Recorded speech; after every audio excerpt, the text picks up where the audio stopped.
You gave Jack the turtle? I did give Jack the turtle. It was only appropriate.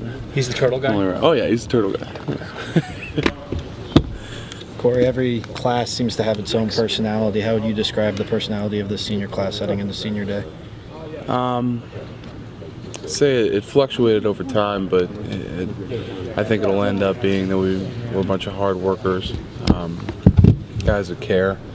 And, I mean, that's for everybody else to determine, I guess, and the coaching staff to determine how we'll be remembered. You know, we only control that by how we work, how the season ends up. And it'll definitely, because, you know, however the season ends up, that's going to be reflective of how hard we worked and how much we prepared and everything. So I don't think it's set in stone yet, but weeks to come, I hope that we'll be remembered as hardworking and guys that really cared. That day after the Gator Bowl, y'all are 6-7, the first losing Ohio State team since '88. How deep was that hole you guys were in, and are you surprised as a group of seniors going out that y'all haven't lost a game since then? I mean, just how far have you come? That's about 6 questions in a row there. Yeah. You know what I'm saying? I mean, just, no, I hear you. Talk about the ride, I guess. It's been one heck of a ride. Just a lot of stuff thrown at us. For the guys that made it through and for the guys that stuck it out, it's, you know, through everything, through the ups and downs, it's absolutely been worth it. And coming from that moment, it's just we're a whole nother world away. There's a lot of things that went into that. There's a lot of reasons why we were 6-7 and why we're undefeated now. And but regardless, I think that we've done nothing but work hard and earn to the spot. What was the darkest moment, the deepest part of the hole? I mean, describe. I mean, where did y'all come from, in your opinion? You understand what I'm saying? What was the worst part? Probably losing to the team up north.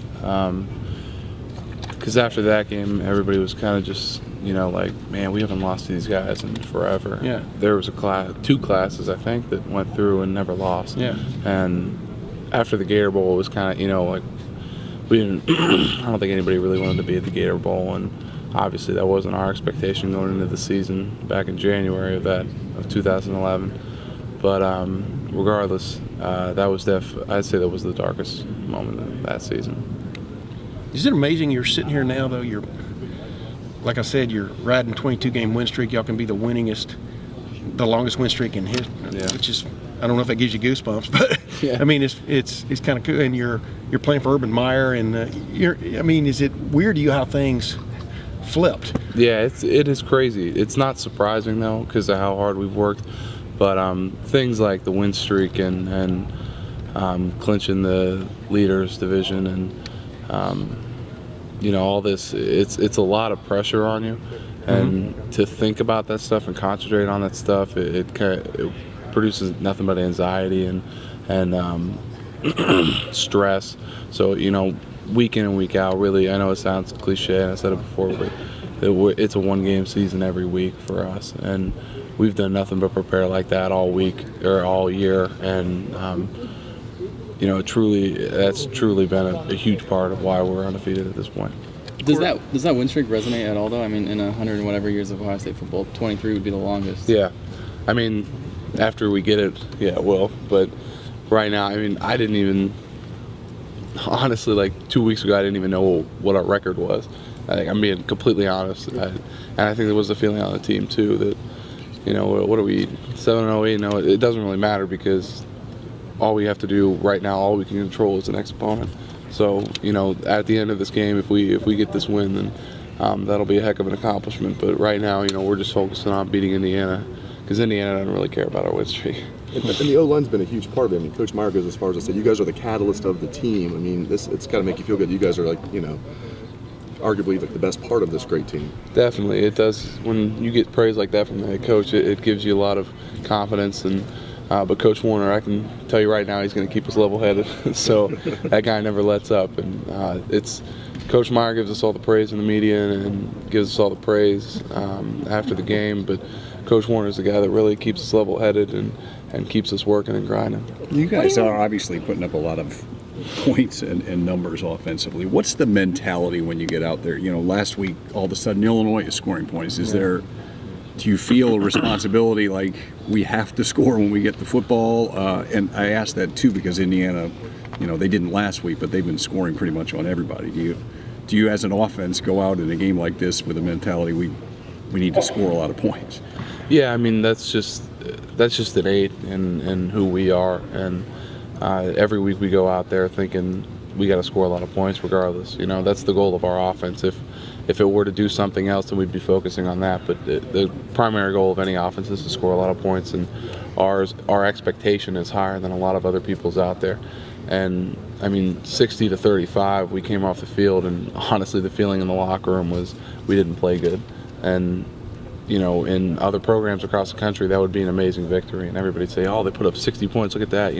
Defense, but offense, 60 points. But right now, I can tell you, the offense's expectations were to score a lot more than 60, considering the way that we played. What did you feel like you left on the field? I mean, there were a lot of 3-and-outs. Yeah. I mean, is that what you were feeling? A lot of 3-and-outs, a lot of missed simple assignments. I didn't play a very good game. I could just speak for myself saying that. There were a lot of simple things that we didn't do right. There were a lot of, I don't know how many passing yards we had at the end of the day, like 100, under 200, 150. Yeah. So, I mean, that's, our throwing game needs to get better. I know the win and everything, but nobody cares about the win at the end of the day. There were a lot of mistakes that we had. I didn't play a good game. I know a couple other guys on the team that can say they didn't play a good game. And that's why we feel that way. Corey, what was it like in the third quarter, though, like when it's 35-21 and it's all of a sudden a little bit of a ball game? You guys are the third-ranked team in the country, expected to go and kind of handle business. What was the feeling like in the huddle on the field? Like, what were you guys we got to score. I don't think we ever felt like that game was out of control or that we were going to lose that game. Maybe part of that was because of our expectation going into the game was to win it, and we weren't surprised that we were up that much. But we went back to our old ways and sort of let up going into halftime and in the third quarter. So the feeling was we just got to score. We just got to get back in our groove, and I don't think we were ever anxious or feeling stressed at any point. So Don't take this the wrong way, but you're probably never going to be in a beauty contest, but you are right now. I mean, you know what I mean? I mean, I mean, in one poll, Baylor went by you guys because their blowout win was considered better than y'all's blowout win, or whatever you want to say. I hear you. Y'all have to be paying attention a little bit to that. I mean, what is it like to be in the middle of that? I mean, to know that you're being judged not just by a 25-point win, but by how you looked and how you might look. Yeah, I mean, it is what it is. There's nothing we can do about it. There's no lobbying we can do at this point to change the BCS formula. So the only thing we can concentrate on is, how do we advance further in the BCS and how do we keep ahead of Baylor. That's just the reality. And how do we get to the national championship? That's our goals. That's the only thing we can control. That's really what we're focused on. And it is the way that it is. And so when we're disappointed by scoring 60-35, we didn't cover whatever spread that we needed to score enough points to boost up our rating in the BCS. So that's another reason why we're disappointed and the way that we played, and because those, it's reality. People are watching. Exactly. Yeah. What do you remember about last year's game against Indiana, Corey? That it was. I remember being on the sideline for like the last 5 minutes. That the game just kind of dragged out, and I remember, it's kind of interesting that Illinois last year really didn't fight at all to come back, and we just kind of blew them out. So I think that we thought they were going to do the same thing this year. But I think the Indiana game last year, and I think I'm safe in speaking on the defensive backs parts, and not just the defensive backs, but the whole defense, that that game is very prevalent in their mind, and very, very real. And they want to prove a statement. They want to make a statement when they go out there Saturday that, we're not going to let that happen. 52 points last year, we put up a good amount of points. I'm sure their defense is going to want to make a statement against us and not let that happen again. But our defense definitely has this game on their mind. Was that game in any way, everyone talks about the Michigan State game being a turning point for you guys last year, but was the Indiana game in any way a turning point? Because it seems like, at least defensively, Yeah. things a switch was flipped. Yeah, definitely. I think for our defense, it was a turning point. I think Michigan State might have been the turning point for the team in terms of coming together and cohesiveness. But the defense kind of, I'm sure, felt good after holding Michigan State to 16 points last year and holding, when you put 63 points up against Nebraska, it's not, the offense is going to have a lot of opportunities. So the defense couldn't have felt that bad coming off the field. But Indiana game, it's definitely something to prove, especially with their offense. Our offense is very good. They put up a lot of points on a lot of good teams, and that's their goal just as it is ours. And it was. I'd say last year was a turning point for the defense. I'm sure this year they're going to want to do the same thing. Corey, with the way that Carlos and Braxton are both running the ball right now, and with the way you guys are blocking up front, how are defenses defending the read plays in the run game? They're doing it pretty well. I mean, I don't want to go into the specifics and sound like an idiot, but from what I understand from our coaches, they're doing it pretty well. Purdue had a pretty good answer to some of our read game. We put up some good passing numbers against them because we were able to exploit them in certain areas. But Purdue and Illinois both had good answers to our read game and some of our zones that we like to hit. I remember not being able to get to the backer because he completely vacated his responsibility because he knew what we were going to do.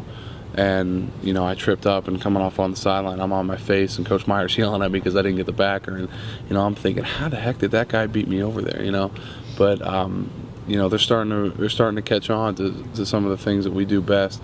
And, that's only going to be a greater challenge to our offense and our offensive coordinators and, to come up with even more, a better game plan. Not a better game plan, but just like, answers to their answers, Well, I wanted to ask you about Carlos. We asked Jack this earlier. Two things, just the way he's running the ball right now, what's unique about him. And the other thing is that there are moments where he's getting a full head of steam and you all have your back to him and he might run into you or run over you. Mm-hmm.